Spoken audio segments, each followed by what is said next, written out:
Hello student, कैसे हैं आप। आज जैसे कि आप देख ही रहे हैं कि इसमें लिखा है बेसिक ट्रिग्नोमेट्रिक आइडेंटिटीज और हम आज इसे पढ़ने वाले हैं। आपने देखा होगा कि आइडेंटिटी होती हैं।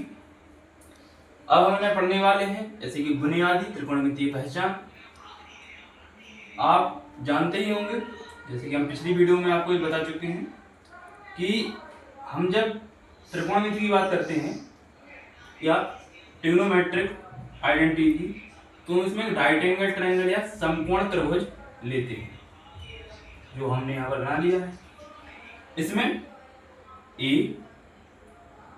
बी सी ये हमने राइट एंगल ट्रायंगल ड्रॉ किया है। आप इससे समझते हैं ये 90 डिग्री होता है। अब इसमें आप ये जानते हैं ये परपेंडिकुलर पी, ये हाइपोटेनियस, ये बेस होते। इनमें एक रिलेशन है जो आप पिछली वीडियो में हम पढ़ा चुके हैं आपको, तो यहाँ पर हम थोड़ा सा उसको आप रिवाइज करा देते हैं। जैसे कि क्या होता है, एक ट्रिक होती है या ट्रिक से कर लीजिए, जैसे कि पाकिस्तान भूखा प्यासा, हिंदुस्तान हरा भरा। तो इसमें क्या है, ये जो वैल्यू दे रखी ये साइन होता है यानी पी अपॉन एच, ये कॉस होता है, ये टेन होता है। जस्ट इसका अपोजिट कर देते हैं तो ये कॉसेक सेक और कॉट बन जाते हैं। यहाँ पर आप यहाँ पर भी लिख सकते हैं H upon P, H upon B, B upon P.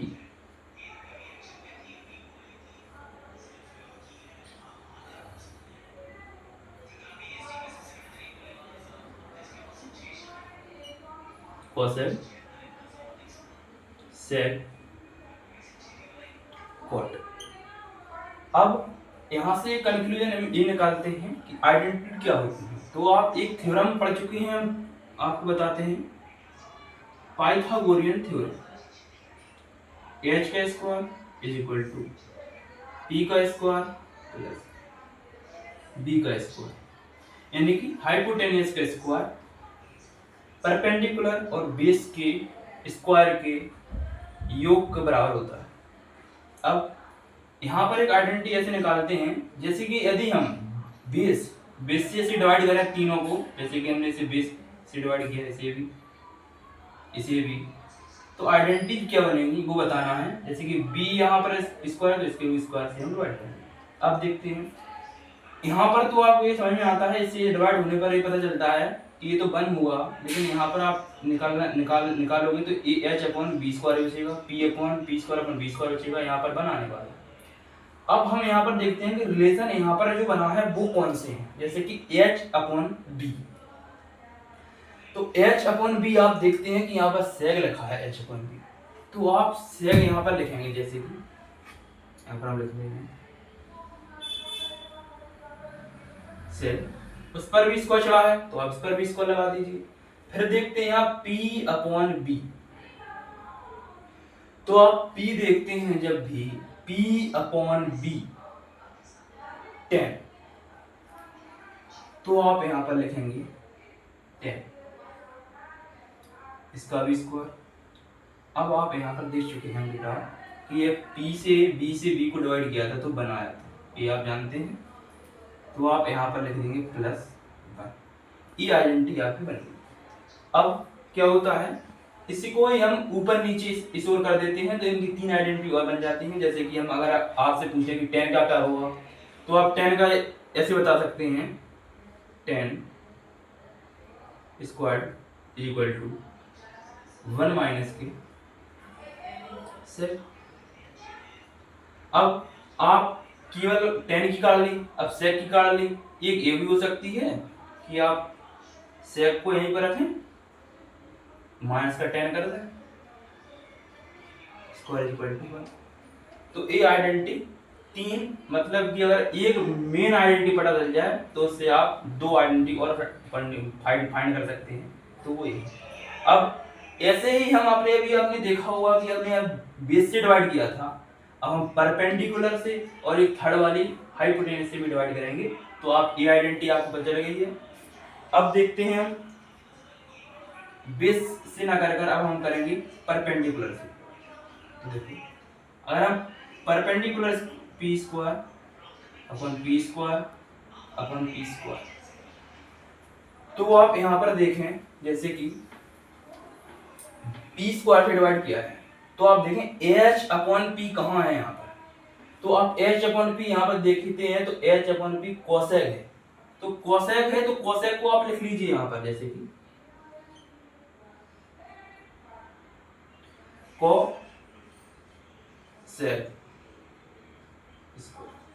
Is equal to P upon P, तो आप यहाँ पर देखते हैं ये तो बन ही आने वाला है, तो यहाँ पर आप बन लिख दीजिए प्लस। अब यहाँ पर देखते हैं आप b upon P, b upon P, तो देखो यहाँ पर क्या लिखा है b अपॉन पी कॉट, तो यहाँ पर आप लिखेंगे कॉट, इस पर भी स्क्वायर है तो इस पर भी स्क्वायर लगा। अब देखो इसकी भी वैसे तीन आइडेंटिटी आप फाइंड कर सकते हैं, जैसे कि कोसेक स्क्वायर माइनस को लाओगे तो क्या बन जाएगा cot square is equal to 1। ऐसे ही आप इन्हां को लाए, यदि हम कॉट के अकेले फाइंड करना चाहते हैं तो वही आपको समझना चाहिए कि cot is equal to 1 minus के कोस, ये बन जाए। तो ये नॉर्मली आप समझ ही रहे हैं। ऐसे ही हम थर्ड आइडेंटिटी की ओर बढ़ते हैं, आपको लगता है कि समझ में आ रही होंगी। अब हमने अभी पी से किया था, बी से किया था, अब हम एच से और करके देखते हैं डिवाइड, जैसे कि H square upon H square upon H square, तो हम यहाँ पर देखेंगे लास्ट और थर्ड आइडेंटिटी की ओर बढ़ते हुए कि ये कैसे निकलती है। आपने पढ़ा तो होगा, रट लिया होगा, लेकिन हम आपको बताते हैं कि आइडेंटिटी आती कहाँ से है। तो देखो हम जैसे H square upon H square की ओर जाते हैं तो आपको ये जनरली पता ही है, यहाँ पर तो बनाएगा, लेकिन हम यहाँ पर रेशियो लिख चुके हैं पी अपॉन एच, तो पी अपॉन एच आप यहाँ पर देखते हैं कि साइन है, तो आप इसका बल लिख लेना यहाँ पर, जैसे कि हम यहाँ पर लिखने जा रहे हैं इसका वन, यानी वन से वन में डिवाइड किया तो one is equal to P upon H, देखो पी अपॉन एच साइन है, साइन का प्लस प्लस ही लगा है, बी अपॉन एच, तो यहाँ पर देखते हैं कॉस इसका स्क्वायर। अब इसकी भी तीन आइडेंटिटी आप बता सकते हैं, जैसे अभी हम बता किया है, अगर हमें साइन चाहिए तो यहाँ पर क्या हो जाएगा 1 माइनस की sine square is equal to cos square. अब हमें साइन चाहिए, अगर साइन की चाहिए तो 1 माइनस की cos square is equal to sine square.